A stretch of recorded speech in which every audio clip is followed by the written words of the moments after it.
Harry Potter और रहस्यमयी तहखाना bye J.K. Rolling. अध्याय 1 सबसे बुरा जन्मदिन। यह कोई पहली बार नहीं हुआ था जब प्रिवेट ड्राइव के मकान नंबर 4 में नाश्ते के समय बहस हुई हो। वर्नॉन डसली की नींद सुबह जल्दी खुल गई थी। वे अपने भांजे हैरी की मादा उल्लू के चीखने की वजह से जाग गए थे। वे नाश्ते की टेबल पर गरज रहे थे। इस हफ्ते ये तीसरी बार हुआ है। अगर तुम उस उल्लू को काबू में नहीं रख सकते तो मैं इसे यहाँ से बाहर निकाल दूंगा। हैरी ने एक बार फिर सफाई देने की कोशिश की। उसने कहा, वह बोर हो गई है। उसे खुले आसमान में उड़ने की आदत है। अगर मैं उसे सिर्फ रात को खुला छोड़ दूं तो शायद। वर्नॉन गुर्राए, क्या मैं तुम्हें मूर्ख दिखता हूँ? यह बोलते समय तले अंडे का एक टुकड़ा उनकी घनी मूंछों पर लटक रहा था। मैं जानता हूँ उस उल्लू को बाहर निकालने के बाद क्या होगा। उन्होंने और उनकी पत्नी पिटूनिया ने एक दूसरे की तरफ रहस्यमयी अंदाज में देखा। हैरी ने जवाब देने की कोशिश की, परंतु उसके शब्द डसली के बेटे डडली की लंबी और तेज डकार के नीचे दब गए। मुझे और नाश्ता चाहिए। पिटूनिया आंटी ने अपने भारी भरकम पुत्र को लाड़ भरी नजरों से देखा और कहा, कढ़ाई में और नाश्ता रखा है मेरे लाडले। इतने समय बाद तुम्हें जी भर के खिलाने का मौका मिला है। मुझे नहीं लगता कि स्कूल में तुम्हें अच्छा खाना मिलता होगा। पिटूनिया, फालतू की बात मत करो। जब मैं स्मेल्टिंग्स में था तो कभी भूखा नहीं रहा। वर्नॉन अंकल ने जोश से कहा, डडली को वहां खाने की कभी कमी नहीं होगी, है ना बेटा? डडली इतना मोटा था कि उसके पुट्ठे किचन की कुर्सी के दोनों तरफ लटक रहे थे। वह यह सुनकर मूर्खों की तरह मुस्कुराया और हैरी की तरफ मुड़ा। मुझे कढ़ाई उठा कर दो, हैरी ने चिढ़कर कहा। तुम जादुई शब्द बोलना तो भूल ही गए। इस सामान्य से वाक्य का पूरे परिवार पर अविश्वसनीय असर पड़ा। डडली की सांस रुक गई और वह हाफते हुए कुर्सी से इतनी तेजी से गिरा कि पूरा किचन हिल गया। मिसेस डसली ने चीख कर अपने मुंह पर हाथ रख लिया। मिस्टर डसली उछलकर खड़े हो गए और उनकी कनपट्टी की नसें फड़कने लगी। हैरी ने तत्काल कहा, मेरा मतलब था कि उसने प्लीज नहीं कहा था। मेरा मतलब और कुछ नहीं था। उसके अंकल गुस्से में टेबल पर थूक उड़ाते हुए गरजे, मैंने तुमसे कहा था कि हमारे घर में जादू का नाम मत लेना। परंतु मैं तो। वर्नॉन अंकल टेबल पर मुक्का मारते हुए दहाड़े, डडली को डराने की तुम्हारी हिम्मत कैसे हुई? मैं तो सिर्फ। मैंने तुम्हें पहले भी चेतावनी दी थी। मैं बर्दाश्त नहीं करूंगा कि इस छत के नीचे तुम्हारी असामान्य हरकतों का जिक्र हो। हैरी ने अपनी बैगनी चेहरे वाले अंकल से नजरें हटाई और पीले चेहरे वाली आंटी की तरफ देखा, जो डडली को उसके पैरों पर खड़ा करने की कोशिश कर रही थी। हैरी बोला, ठीक है, ठीक है। वर्नॉन अंकल वापस बैठ गए। बहरहाल वे अब भी किसी भड़के हुए गेंडे की तरह हाँफ रहे थे और अपनी छोटी तेज आंखों के कोने से हैरी पर करीबी निगाह रखे थे। जब से हैरी गर्मी की छुट्टियों से घर लौटा था, वर्नॉन अंकल उससे इस तरह बर्ताव कर रहे थे मानो वह कोई बम हो जो किसी भी समय फट सकता है।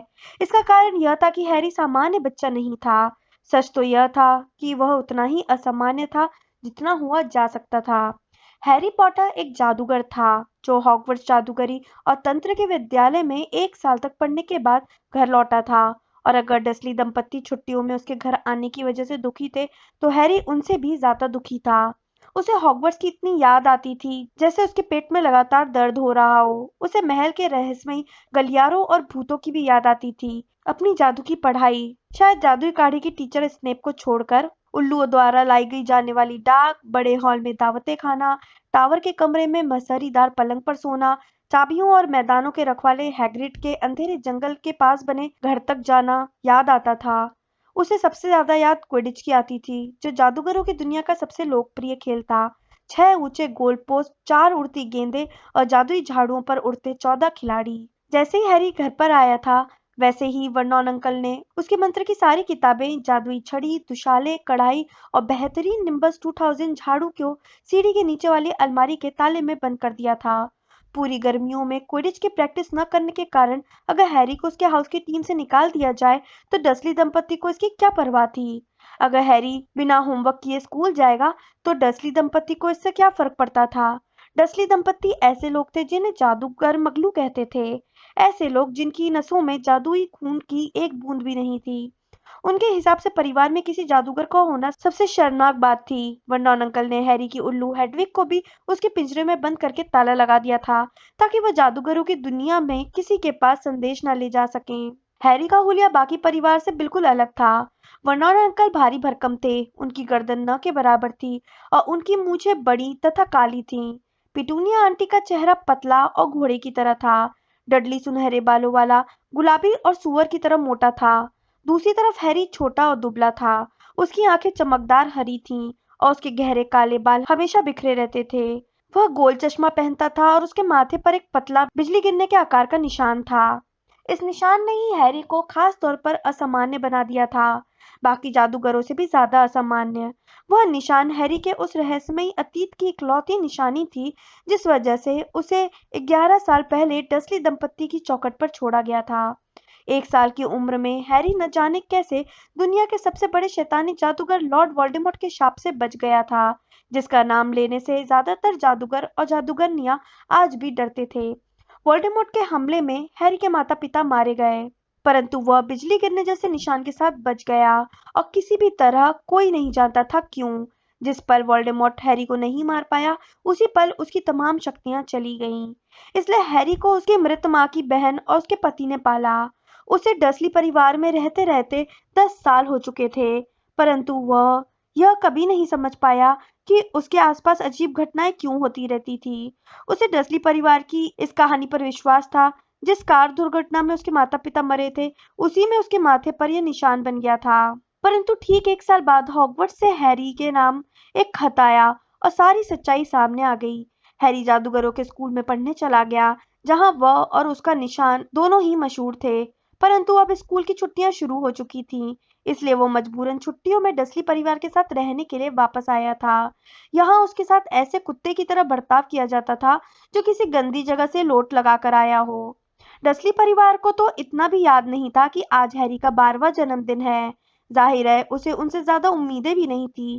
केक की बात तो रहने ही दे, उन्होंने उसे कभी ढंग का तोहफा भी नहीं दिया था, परंतु उसके जन्मदिन को बिल्कुल अनदेखा कर देना। उसी पल वर्नोन अंकल ने अपना गला साफ करते हुए महत्वपूर्ण अंदाज में कहा, जैसा कि हम सब जानते हैं, आज बहुत महत्वपूर्ण दिन है। हैरी ने ऊपर की तरफ देखा। उसे इस बात पर यकीन नहीं हो रहा था। वर्नोन अंकल ने कहा, आज के दिन मैं अपनी जिंदगी का सबसे बड़ा सौदा करूंगा। हैरी दोबारा अपना टोस्ट खाने लगा। उसने कड़वाहट से सोचा, वर्नोन अंकल अपनी मूर्खतापूर्ण डिनर पार्टी के बारे में बात कर रहे हैं। पिछले 15 दिनों से वे सिर्फ इसी के बारे में बात कर रहे थे। एक अमीर भवन निर्माता और उसकी पत्नी डिनर पर आ रहे थे और वर्नोन अंकल को उम्मीद थी कि वो भवन निर्माता उसे बहुत बड़ा ऑर्डर देगा।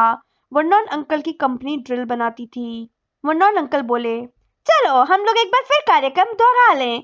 हम सब 8 बजे अपनी अपनी जगह पर लौटेंगे। पिटूनिया तुम रहोगी यहाँ बैठक में। पिटूनिया आंटी तत्काल बोली, अपने घर में उनके स्वागत के लिए तैयार। बात बढ़िया। और डडली बेटा तुम?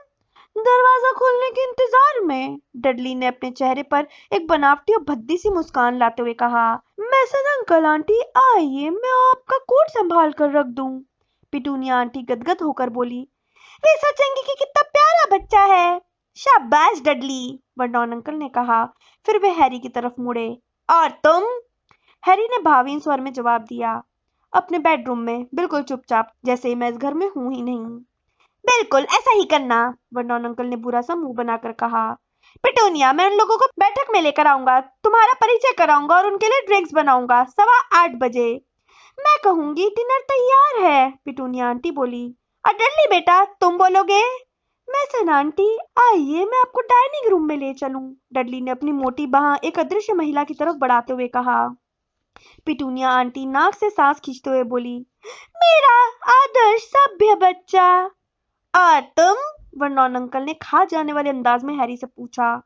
अपने बेडरूम में, बिल्कुल चुपचाप, जैसे मैं इस घर में हूं ही नहीं, हैरी ने नीरस अंदाज में कहा। बिल्कुल ऐसा ही करना। अब हमारा लक्ष्य है डिनर के दौरान उनकी तारीफ में कुछ वाक्य बोलना। पिटूनिया, तुम इस मौके पर क्या कहोगी? मिस्टर मैसन, वर्नन ने मुझे बताया है कि आप गोल्फ के बेहतरीन खिलाड़ी हैं। मिसेस मैसन, आपने ये ड्रेस कहाँ से खरीदी? बहुत बढ़िया। और डडली बेटा तुम क्या कहोगे? यह कैसा रहेगा? हमें स्कूल में अपने आदर्श व्यक्ति पर निबंध लिखने को कहा था और मैसन अंकल, मैंने आपके बारे में लिखा था। पिटूनिया आंटी और हैरी दोनों के लिए इसे पचाना मुश्किल था। पिटूनिया आंटी की आंखों में आंसू आ गए और उन्होंने अपने बेटे को गले से लगा लिया। दूसरी तरफ हैरी ने अपना मुंह टेबल के नीचे छुपा लिया ताकि कोई उसे हंसते हुए ना देख ले। और तुम लड़के? हैरी ने अपना चेहरा ऊपर उठाते हुए उसे भावहीन बनाने की कोशिश करते हुए कहा। अपने बेडरूम में बिल्कुल चुपचाप, जैसे मैं इस घर में हूं ही नहीं।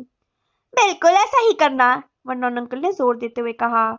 वैसे दंपत्ति तुम्हारे बारे में कुछ नहीं जानते हैं और हम चाहते भी नहीं है कि उनको तुम्हारे बारे में पता चले। पिटूनिया, डियर खत्म होने के बाद तुम मिसेस मैसन को कॉफी पिलाने के लिए बैठक में ले जाना और मैं चर्चा को ड्रिल की तरफ मोड़ दूंगा। अगर किस्मत अच्छी रही तो 10 बजे की न्यूज से पहले मैं समझौते पर दस्तखत करवाकर उसे लिफाफे में बंद करवा लूंगा। कल इस समय हम मोजोर्का में हॉलिडे होम खरीद रहे होंगे। हैरी ये सुनकर बहुत रोमांचित नहीं हुआ। उसे उम्मीद नहीं थी कि डर्सली दंपत्ति मोजोर्का में उसके साथ प्रिवेट ड्राइव से ज्यादा अच्छा व्यवहार करेंगे। तो फिर ठीक है, अब शहर से डडली और अपने लिए डिनर जैकेट ले आता हूँ। और फिर उन्होंने गुर्रा कर हैरी से कहा, और तुम जब तुम्हारी आंटी सफाई करे तो उनके रास्ते में मत आना। हैरी पिछले दरवाजे से बाहर चला गया। दिन खुशनुमा और सूरज की रोशनी से भरा था। वह लॉन के पार गया, बगीचे की बेंच पर बैठा और धीमी आवाज में गाने लगा, happy birthday to me, happy birthday to me. न कोई कार्ड, न कोई तोहफा, और आज की शाम इस तरह गुजरेगा जैसे वह इस दुनिया में हो ही नहीं। वह दुखी मन से झाड़ियों को एकटक देखने लगा। उसे कभी इतना ज्यादा अकेलापन महसूस नहीं हुआ था। हॉगवर्ट्स की किसी भी चीज से ज्यादा, क्विडिच खेलने से भी ज्यादा, हैरी को अपने सबसे अच्छे दोस्तों रॉन वीजली और हर्माइनी ग्रेंजर की याद आ रही थी। बहरहाल ऐसा लग रहा था जैसे उन लोगों को उसकी बिल्कुल भी याद नहीं आ रही थी। पूरी गर्मियों में दोनों में से किसी ने भी उसे चिट्ठी तक नहीं लिखी थी, जबकि रॉन ने हैरी से कहा था कि वो उसे अपने घर रहने के लिए बुलाएगा। अनगिनत बार हैरी जादू से हेडविग के पिंजरे का ताला खोलने की कगार पर था और उसके द्वारा रॉन और हर्माइनी को चिट्ठी भेजना चाहता था, परंतु यह इतना महत्वपूर्ण काम नहीं था कि इसके लिए इतना बड़ा जोखिम लिया जाए। नाबालिग जादूगरों को स्कूल के बाहर जादू करने की इजाजत नहीं थी। हैरी ने यह बात डर्सली दंपत्ति को नहीं बताई थी। वो जानता था कि वे जादुई छड़ी और जादुई झाड़ू के साथ उसे भी सीढ़ियों के नीचे वाली अलमारी में सिर्फ इसलिए बंद नहीं कर रहे थे क्योंकि उन्हें डर था कि हैरी उन सबको गुबरैले कीड़े में बदल देगा। डर्सली परिवार में लौटने के 2 सप्ताह बाद तक हैरी अनाप शनाप मंत्र बोलता था और उसे तब बहुत मजा आता था जब डडली अपनी जान छुड़ाकर थुल-थुल पैरों से कमरे से बाहर भागता था। परंतु रॉन और हर्माइनी की लंबी खामोशी के कारण हैरी अब खुद को जादुई दुनिया से इतना अलग-थलग महसूस कर रहा था कि उसे डडली को सताने में भी मजा नहीं आता था। और अब तो रॉन और हर्माइनी उसका जन्मदिन भी भूल गए थे। हॉगवर्ट्स से अगर एक भी खत आ जाए तो बदले में वह इस समय कुछ भी दे सकता था, किसी भी जादूगरनी या जादूगर के खत के बदले में। यहाँ तक कि अपने दुश्मन ड्रेको मैल्फॉय की शक्ल देखकर भी वह एक तरह से खुशी होगा, क्योंकि उसे यह यकीन हो जाएगा कि यह सब महज एक सपना नहीं था। ऐसा नहीं था कि उसने हॉगवर्ट्स में पिछले साल मौज मस्ती ही की हो। साल के आखिरी में हैरी ने किसी और का नहीं बल्कि लॉर्ड वोल्डेमॉर्ट का सामना किया था। वोल्डेमॉर्ट अब पहले जितना शक्तिशाली तो नहीं था, परंतु वह अब भी डरावना था। वह अब भी चालाक था, अब भी दोबारा शक्तिशाली बनने की जी तोड़ कोशिश कर रहा था। हैरी दूसरी बार वोल्डेमॉर्ट के चुंगल से बच निकला था, परंतु इस बार वह बिल्कुल बाल बाल बचा था। हालांकि यह घटना कई सप्ताह पुरानी हो चुकी थी, परंतु वह अब भी उसकी यादों की वजह से वह हर रात जाग जाता था, ठंडे पसीने में नहा जाता था और सोचने लगता था कि वोल्डेमॉर्ट इस समय जाने कहाँ होगा। उसे वोल्डेमॉर्ट का लाल चेहरा और उसके गुस्से से भरी बड़ी बड़ी आंखें याद आ जाती थीं। हैरी अचानक बगीचे की बेंच पर तनकर बैठ गया। वह झाड़ियों को यूं ही घूर रहा था, परंतु अचानक झाड़ियां पलटकर उसे घूरने लगी। पत्तियों के बीच 2 बड़ी हरी आंखें उभर कर आई थीं। जैसे ही हैरी उछलकर खड़ा हुआ, लॉन के दूसरी तरफ से एक चिढ़ाने वाली आवाज तैरती हुई आई। डडली बत्तख जैसी चाल चलते हुए उसकी तरफ आ रहा था और गा रहा था, मैं जानता हूँ आज कौन सा दिन है। बड़ी बड़ी आंखें झपकी और गायब हो गईं। क्या? हैरी ने पूछा। उसने अब भी अपनी आंखें झाड़ियों पर से नहीं हटाई। मैं जानता हूँ आज कौन सा दिन है, डडली ने उसके पास बिल्कुल पास आते हुए दोहराया। बहुत अच्छे, हैरी ने कहा। चलो, अब तुम्हें सप्ताह के दिन तो याद हो गए। डडली ने ताना मारा। आज तुम्हारा जन्मदिन है, परंतु यह तो बताओ, तुम्हें किसी ने कोई कार्ड क्यों नहीं भेजा? क्या उस अजीब जगह पर तुम्हारा एक भी दोस्त नहीं है? हैरी ने ठंडेपन से जवाब दिया। बेहतर होगा कि तुम्हारी माँ यह ना सुन ले कि तुम मेरे स्कूल के बारे में बात कर रहे हो। डडली ने अपना पैंट ऊपर सरकाया, जो उसकी मोटी कमर से नीचे सरक रहा था। उसने संदेह भरे स्वर में पूछा, तुम झाड़ियों को क्यों घूर रहे थे? हैरी ने कहा, मैं ये सोच रहा था कि इसमें आग लगाने के लिए सबसे अच्छा मंत्र कौन सा होगा। डडली तत्काल पीछे की ओर लड़खड़ाया और उसके मोटे चेहरे पर दहशत के भाव उभर आए। तुम तुम ऐसा नहीं कर सकते। डैडी ने तुम्हें जादू करने के लिए मना किया है। उन्होंने कहा है कि वो तुम्हें घर से बाहर निकाल देंगे और तुम कहीं दूसरी जगह जाकर भी नहीं रह सकते। तुम्हारा तो कोई दोस्त भी नहीं है जो तुम्हें अपने घर पर। छू मंतर काली कलंतर। हैरी खूंखार आवाज में मंत्र पढ़ने लगा। तेरा वचन न जाए खाली, जाल तू जलाल तू। Mummy, mummy! डडली चीखते हुए जान छुड़ाकर गिरते पड़ते हुए घर की तरफ भागा। मम्मी देखिए वो क्या कर रहा है। हैरी ने एक पल के इस आनंद की बहुत भारी कीमत चुकाई। चूंकि डडली या झाड़ियों को कोई नुकसान नहीं हुआ था, इसलिए पिटूनिया आंटी समझ गई कि उसने सचमुच कोई जादू नहीं किया था। फिर उन्होंने साबुन लगा फ्राइंग पैन हैरी पर फेंक कर दे मारा और उसे झुककर अपना सिर बचाना पड़ा। इसके बाद पिटूनिया आंटी ने उसे बहुत से काम दे दिए और यह भी बता दिया कि जब तक वो काम पूरा नहीं करेगा तब तक खाना भी नहीं मिलेगा। जब हैरी खिड़कियां साफ कर रहा था, कार धो रहा था, लॉन तराश रहा था, फूलों की क्यारियों को व्यवस्थित कर रहा था, गुलाब के पौधों की छटाई करके उसमें पानी दे रहा था तथा बगीचे की बेंच पर पेंट लगा रहा था, तब डड्डी जीभ लपलपाते हुए आइसक्रीम चाट रहा था और टहलते हुए उसे देख रहा था। आसमान में सूरज तेजी से चमक रहा था और उसकी गर्दन के पिछले हिस्से को जला रहा था। हैरी जानता था कि उसे डडली के जाल में नहीं फंसना चाहिए था, परंतु डडली ने बिल्कुल वही बात कह दी थी जो हैरी खुद सोच रहा था। शायद हॉगवर्ट्स में उसका एक भी दोस्त नहीं है। फूलों की क्यारियों में खाद डालते समय उसने गुस्से से सोचा, काश वे इस समय मशहूर हैरी पॉटर को देख पाते। उसकी कमर दुख रही थी और चेहरे से पसीने की बूंदें टपक रही थी। आखिरकार शाम को 7:30 थके मांदे हैरी ने सुना कि पिटूनिया आंटी उसे आवाज लगा रही थी। यहाँ अंदर आ जाओ और अखबार पर पैर रख कर आना। हैरी खुशी से चमकदार किचन में अंदर आ गया। फ्रिज पर रात की पुडिंग रखी थी, फेटी हुई क्रीम का एक बड़ा ढेर और मिठाई। ओवन में गोश्त भुन रहा था। जल्दी आओ, मैसन दंपत्ति बस आने ही वाले होंगे। पिटूनिया आंटी ने उसे फटकारते हुए किचन की टेबल पर रखी ब्रेड की 2 स्लाइस और चीज के एक टुकड़े की तरफ इशारा किया। वे अपनी नारंगी गुलाबी कॉकटेल ड्रेस पहनी हुई थी। हैरी ने हाथ धोकर बेस्वाद भोजन को जैसे तैसे गले से नीचे उतारा। जिस पल उसने आखिरी कौर उठाया, पिटूनिया आंटी ने झपट कर उसकी प्लेट हटा दी। अपने कमरे में जाओ, जल्दी। जब हैरी ड्राइंग रूम के दरवाजे के पास से गुजरा तो उसने वर्नॉन अंकल और डडली की झलक देखी, जो डिनर जैकेट पहन चुके थे। वो अभी ऊपरी मंजिल की आखिरी सीढ़ी तक ही पहुंचा था कि तभी दरवाजे की घंटी बजी। तत्काल वर्नॉन अंकल का तमतमाया हुआ चेहरा सीढ़ियों के नीचे दिखाई दिया। याद रखना लड़के, जरा सी भी आवाज की तो। हैरी दबे पांव अपने कमरे तक पहुंचा, अंदर गया, दरवाजा बंद किया और इसके बाद वो अपने बिस्तर पर लुढ़कने के लिए तैयार था। समस्या यह थी कि कोई उससे पहले ही वहां बैठा हुआ था।